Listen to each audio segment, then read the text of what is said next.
A lot of you have heard the phrase, if you want something done right, do it yourself. And this is kind of an example why. This is my brother's 2003 Mustang. He's had an exhaust leak for some time. He took it to a muffler shop. And how much do they charge you? Like $100. So like about $100 or so. And they didn't even fix the problem. It came back within, what? How long was it till it started making the noise again? Well, it was like the same day that you could hear it faintly. So it was the same day? Yeah, pretty much. Okay. So he brought it over to me, and I took a look at it, and I found out where the problem is. It's a cracked exhaust manifold, but look, I want to show you guys the muffler on this car and just how poor of a job they did on this exhaust system. Go ahead and raise it up. Raise the car up.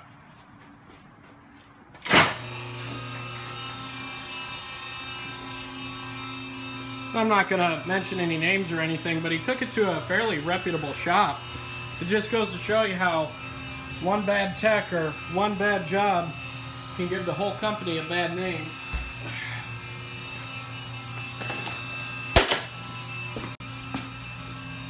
Alright, that's good. So let's take a look at this muffler here. I mean, look at that. That thing is hanging lower than the rear differential is. This isn't even a muffler that was designed for this car, it looks like. And you can see here, how long ago was this done? Like 2 months, probably. So it was done 2 months ago, and he's already scraping this thing pretty badly. I mean, you can even see this thing from the back of the car. You can even see that muffler hanging down lower than the differential. I don't understand why somebody would do that. And as far as I remember, there wasn't even anything wrong with the muffler. Yeah, it might have had some rust in it and that, but I mean, this is just, I am just not impressed at all with this job. And the fact that it's not even a muffler that fits. This is, I mean, it's plain and obvious that this muffler does not fit on this car. So, anyways, this is another manifold. I just did the one in my truck, but now it's time to do the one on this one here. It looks like they also attempted to weld it there, but the weld failed, and it never sealed up completely. So we're gonna put an entire new new manifold on it and get this thing back on the road, see if it fixes the leak. So this story just keeps getting better and better. I'm getting ready to take the passenger side catalytic converter off, and I find out that the top manifold, or the flange nut up there, isn't even tight. I put my impact on it and I barely squeeze the trigger and expect there to be some resistance, but the nut just spins right off. It wasn't even tightened down. So this story just keeps getting better and better. I keep wondering what else I'm gonna find, but hopefully this new manifold fixes the problem, which is where the crack lies. We'll get this taken care of. We'll see what's next. Here's the old manifold out of the car. And it's hard to see exactly where the leak was, but if you get it in the light, you can kind of see how this corner right in here is blackened a little bit from exhaust, and the others are just that rustic brown color. So you can see the little blackening there. The exhaust was leaking out. Here's the new manifold.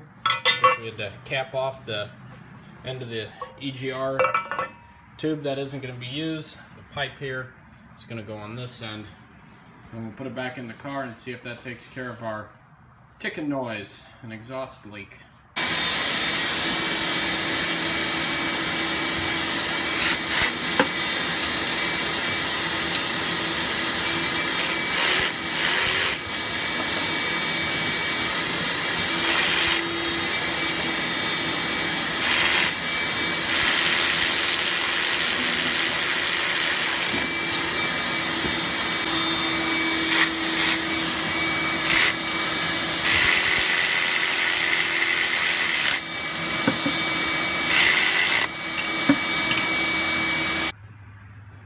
now there's a new manifold installed. Old one is over there. And keep your fingers crossed that this fixes the leak and that ticking noise. Change the oil in it as well while we were at it. Go ahead and start it.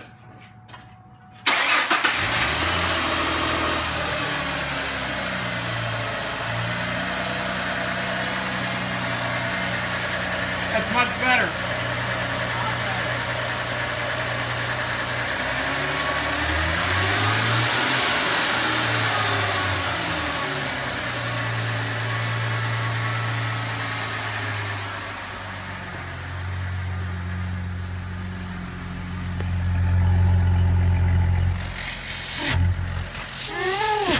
It's got pressure. That's the best way to tell there's no leaks.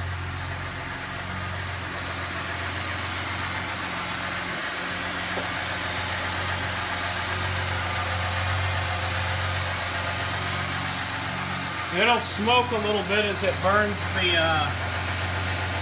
oil on that off of the manifold. There we go.